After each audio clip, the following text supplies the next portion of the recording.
Hello everyone, Assalamwalikum. আজি share কৰিবলৈ লৈছোঁ এটা নতুন ৰেচিপি আৰু আজি ৰেচিপিটো হৈছে সমোসা ৰোল। এইটো একেবাৰে খাবলৈ খুবেই বেছি টেষ্টি হয় আৰু এইটো এক প্ৰকাৰৰ সমোসা হয়। ৰোল শেপত বনাইছোঁ আৰু এই ৰেচিপিটো মই কেনেকৈ বনাইছোঁ তাকে শ্বেয়াৰ কৰিম। ইয়াৰ কাৰণে প্ৰথমতে লৈছোঁ আটা এক বাটি, তাতে কালি জিৰা দিছোঁ আৰু তেল দিছোঁ 2 চামুচ তেলৰ আৰু এতিয়া এইখিনি মঠি ল'ম। হাতেৰে মঠি ল'ম এইখিনি প্ৰথমতে সানি লৈছোঁ। তাৰপিছতে ইয়াতে অলপমান মই ধনিয়া পাত এড কৰিম। হাতেৰে ছিঙি পেলাই ধনিয়া পাতখিনি এড কৰি দিম আৰু তাৰপিছতে এটা ডো এটা বনাই ল'ম। যেনেকৈ আমি ৰুটি বনাওঁ ঠিক তেনেকৈ আটাখিনি মঠি পেলাই ডো এটা বনাই ল'ম। এতিয়া মই মঠা হৈ গৈছে, ইয়াক অলপ দেৰি কাৰণে ঢাকি পেলাই থৈ দিম। এতিয়া লৈছোঁ মই আলু, বইল কৰা আলু লৈছোঁ। এইখিনি পিটিকি ল'ম, যেনেকৈ আলু পিটিকি লওঁ ঠিক তেনেকৈ পিটিকি ল'ম।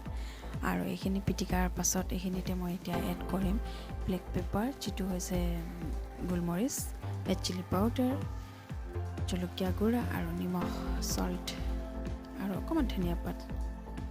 এইখিনি এতিয়া ভালকৈ সানি ল'ম, যেনেকৈ আলু পিটিকা বনাওঁ ঠিক তেনেকৈ সানি ল'ম। এইখিনি এতিয়া সানি লৈছোঁ ভালকৈ হাতেৰে, কাৰণ চামুচেৰে কৰিলে বেছি ভালকৈ বস্তুটো গলি নাযায়, গোটা গোটা থাকি যায়, সেইকাৰণে হাতেৰে কৰিছোঁ। খুব ধুনীয়া গোন্ধ আহিছে, একদম পুচকাৰ লাগিছে, আলু লাগিছে। এতিয়া ৰুটিকেইটা বেলি ল'ম। এইখিনি ড'টো যে বনাই থৈছিলোঁ সেইটো এতিয়া গোল গোলকৈ কৰি লৈছোঁ। এতিয়া ৰুটি বনাই ল'ম। এতিয়া বেলেনাৰে বেলি ৰুটি বনাই ল'ম। ৰাউণ্ড কৰি লৈছোঁ। তাৰপাছতে ইয়াক চাৰিওফালে কাট কৰিব লাগিব, কাৰণ যিটো সমোসা ৰোল বনাই আছোঁ, ৰোলৰ শেপত বনাম, যিটো ৰোলটো চাৰিকোণীয়া ভাগত হয়, তো সেইকাৰণে এইখিনি চাৰিওফালৰ পৰা এনেকৈ কাট কৰি পেলাই ওলাই ল'ম। এনেকৈ ওলাই ল'ম। যিখিনি তেৰা পেৰা হৈ আছে সেইখিনি চাৰিকোণীয়া ভাগত কৰিবৰ কাৰণে ওলাই দিছোঁ। এতিয়া মাজেৰে এটা কাট দিছোঁ, আকৌ এইটো ফালেৰে মাজেৰে এটা কাট দি দিম। এনেকৈ এতিয়া দি দিছোঁ এইখিনি। বাছ চাৰিওফালৰ পৰা 4টা হৈ গ'ল। এতিয়া যিটো মই আলু পিটিকা বনাই থৈছিলোঁ সেইটো মাজত এনেকৈ দি দিম আৰু দি পেলাই একফালৰ পৰা উঠাই দি পেলাই ৰাউণ্ড শেপটো কৰি দিম। এটা বনাইছোঁ, বাকীকেইটা মই বনাই পেলাই দেখুৱাই আছোঁ আপোনালোকক। তো এনেকৈ কৰি লৈছোঁ আৰু এতিয়া এইখিনি ৰাউণ্ডকৈ এনেকৈ ভাজ দি দিম। বাছ এনেকৈ ভাজ দিলে লাগি যায় বস্তুটো, কোনো বেলেগ বস্তু ইউজ কৰিব নালাগে এইটো লগাবৰ কাৰণে। বাছ দিওঁতে অলপ সাৱধান হ'ব লাগে, বেছিকৈ দিব নালাগে। বেছিকৈ দিলে দুইফালৰ পৰা ওলাই আহিব পাৰে। যিমানখিনি ডাঙৰ ৰোলটো হয় সিমানখিনি হিচাপত পিটিকাটো ভৰাব লাগে। তো এনেকৈ বাকীখিনি বনাইছোঁ। এইটো মই তেলত ফ্ৰাই নকৰোঁ, অলপ বেলেগ ধৰণে কৰিম, কাৰণ তেলত ফ্ৰাই কৰাটোতো বহুতেই জানে।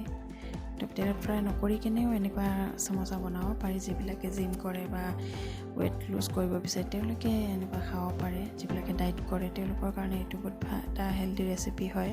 সৰু ল'ৰা ছোৱালী টিফিনতো দিব পাৰে এনেকৈ বনাই পেলাই, খাবলৈ খুব বেছি টেষ্টি হয়। তো এনেকৈ মই গোটেইখিনি বনাই লৈ আছোঁ। বাকী যিখিনি আছে সেইখিনিও মই বেলি পেলাই কাটি পেলাই দেখুৱাই দি আছোঁ।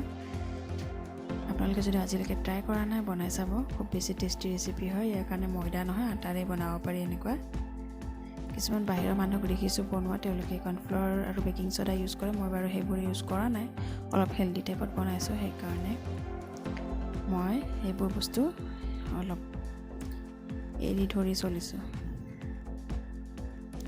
এতিয়া এনেকৈ কাট কৰি লৈছোঁ আৰু চেম টাইপত বনাই ল'ম আকৌ। তো মই সেইকাৰণে কৰি দেখুৱাইছোঁ যে কিখিনি দিব লাগে। আপোনালোকে যদি ট্ৰাই কৰে ঘৰত, তো এনেকৈ চাই পেলাই বনাব পাৰে। এইটো সন্ধিয়া সময়ত চাহৰ লগত খাব পাৰে আৰু বহুত কম টাইমতে হৈ যায়। আপুনি এনেকৈ বনাই মেলি বাছ বেক কৰিলে হৈ গ'ল আৰু।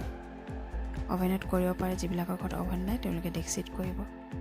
মই ডেক্সিত কৰি পেলাই দেখুৱাই দি আছোঁ বাৰু, কাৰণ অভেনত কৰাটোতো চবেই জানে, ডেক্সিত কৰাটো বেছিভাগে নাজানে ন। ভাবে যে কিছুমান মানুহে এইটো ভাবে যে অভেন নাই বা এই বস্তুটো আমি ঘৰত বনাব নোৱাৰোঁ, তেনেকুৱা একো কথা নাই। যিবিলাকে বস্তু অভেনত বনাই দেখুৱায় সেই বস্তুটো আপুনি ঘৰত ডেক্সিত বনাই চাব পাৰে। ঠিক একেধৰণে হয় দুটা বস্তুৱেই, অভেনত যেনেকৈ হয় আৰু ঠিক তেনেকৈ ডেক্সিটো হৈ যায়। তো এতিয়া এইখিনি মোৰ হৈ গ'ল। এইখিনি ৰাউণ্ড কৰি ল'লোঁ। বাছ এইখিনি এতিয়া অলপ টিপি দিলে হৈ গ'ল, দুইফালটো অলপ টিপিলে হৈ গ'ল। এতিয়া মোৰ ৰেডি হৈ গ'ল গোটেইখিনি। এনেকৈ দেখুৱাই আছোঁ, ধুনীয়া কালাৰত হৈছে, দেখিছে? গ্ৰীণ পাত, পকা আটা, একদম ধুনীয়া লাগিছে দেখিবলৈ। এতিয়া এটা বাচন লৈছোঁ, তাতে এখন কাগজ দিছোঁ, এনেকৈ পেজ এখিলা বা বাটাৰ পেপাৰ দিব পাৰে। আৰু এতিয়া বস্তুখিনি ৰোলখিনি মই এনেকৈ দি লৈছোঁ। এনেকৈ ৰোলখিনি এটা এটাকৈ দি দিছোঁ, গোটেইখিনি বহাই দিছোঁ ইয়াতে। অলপ জেগা খালী দিব, খালী থ'ব লাগে যাতে লাগি নধৰিবৰ কাৰণে। এতিয়া কেৰাহী বহাম গেছত আৰু তাতে এইটো বাচনটো এনেকৈ বহাই দিম মাজত, ঢাকন দি দিম এতিয়া। আৰু ইয়াক আধা ঘণ্টাৰ কাৰণে এনেকৈ থৈ দিম গেছত, মিডিয়াম ফ্লেমত, হাই ফ্লেম নহয়, একদম হাইও নহয়, মিডিয়ামো নহয়, ল'ও নহয়, একদম মাজৰ ভাগত আৰু।